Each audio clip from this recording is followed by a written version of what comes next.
শক্তি প্রদর্শনে তেহরানের স্পষ্ট বার্তা, মধ্যপ্রাচ্যে বাড়ছে উত্তেজনা।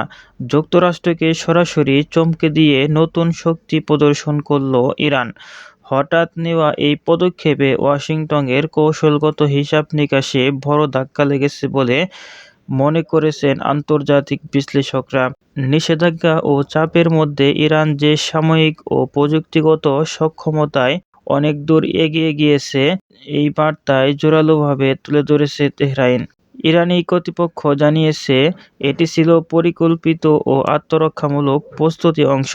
তবে পর্যবেক্ষকদের মতে এর মাধ্যমে যুক্তরাষ্ট্রকে স্পষ্টভাবে জানিয়ে দেওয়া হয়েছে, ইরান আর আগের মতো দুর্বল অবস্থানে নেই। ঘটনার পরপরই মার্কিন প্রশাসনে উচ্চ পর্যায়ে বৈঠক শুরু হয়েছে। একই সঙ্গে মধ্যপ্রাচ্যের বিভিন্ন দেশে নিরাপত্তা সতর্কতা জোরদার করা হয়েছে। কূটনৈতিক মহলে প্রশ্ন উঠেছে, এই চমকের জবাবে যুক্তরাষ্ট্র পাল্টা কী পদক্ষেপ নেয়? বিশ্লেষকরা বলেছেন, ইরানের এই শক্তি প্রদর্শন শুধু একটি ঘটনা নয়, এটি আঞ্চলিক রাজনীতিতে শক্তির ভারসাম্য বদলে দেওয়ার ইঙ্গিতও হতে পারে।